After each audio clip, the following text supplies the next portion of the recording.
ನಮಸ್ಕಾರ. ಬೆಂಗಳೂರು ಎಷ್ಟೊಂದು ದಿವಸ ಆದಮೇಲೆ ಮತ್ತೆ ಗಿಡಗಳನ್ನ ತೋರಿಸ್ತಾ ಇದ್ದೇನೆ. ಗಿಡ ಏನು ನೋಡ್ತಾ ಇದ್ರ, ಈ ಗಿಡ ಬಂದ್ಬಿಟ್ಟು ಈರುಳ್ಳಿದು. ಮಾವಿನಣ್ಣು ಚಿಗುರುಗಳು ಬಿಡ್ತೈತೆ, ಮತ್ತು ಪಲಾವ್ ಎಲೆ ರೆಡಿ ಮಾಡ್ತೈತೆ.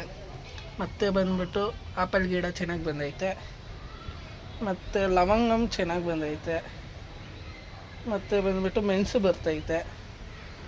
ದ್ರಾಕ್ಷಿ ಗಿಡ ಚೆನ್ನಾಗಿ ಬಂದೈತೆ, ದ್ರಾಕ್ಷಿ ಗಿಡ, ಮೆಣಸು, ಕರಿಬೇವು, ಸೀಬೆಹಣ್ಣು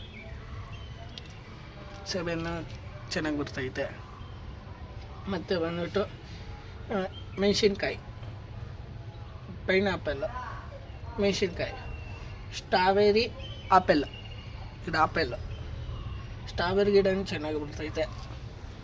ಇನ್ನೊಂದು ಬಂದ್ಬಿಟ್ಟು ಆರೆಂಜ್ ಹಣ್ಣುಗಳಾಗ್ತಾ ಐತೆ, ಚಿಕ್ಕ ಚಿಕ್ಕ ಸೈಜು ಆರೆಂಜು. ಮತ್ತು ಬಂದ್ಬಿಟ್ಟು ಇಲ್ಲಿ ಹಾಕಿರೋ ಆಲೂಗಡ್ಡೆ ಗಿಡ ಐತೆ. ಮತ್ತು ಕ್ಯಾಪ್ಸಿಕಮ್ ಹಾಕಿದೆ, ಅದು ಹೋಯ್ತು, ಕ್ಯಾಪ್ಸಿಕಮ್ ಹೋಯ್ತು. ಮತ್ತು ಬಂದ್ಬಿಟ್ಟು ಪಲಾವ್ಗೆ ಹಾಕ್ತಾರೆ ಗೊತ್ತಾ, ಗ್ರೀನ್ ಕಲರ್ ಇರುತ್ತೆ, ಅದೊಂದು ಹಾಕಿದ್ದೇನೆ, ಅದು ಬರ್ತೈತೆ ಚೆನ್ನಾಗಿ. ಇಷ್ಟೊಂದು ದಿವಸ ಆದಮೇಲೆ ಮತ್ತೆ ಗಿಡಗಳ ವೀಡಿಯೋಸ್ ಮಾಡಿದ್ದು. ನಿಮ್ಗೆ ಏನು ಅನಿಸ್ತು ಅಂತ ಕಮೆಂಟ್ನೆಲ್ಲ ಹೇಳ್ರಿ. ನಮಸ್ಕಾರ. ಬೆಂಗಳೂರು.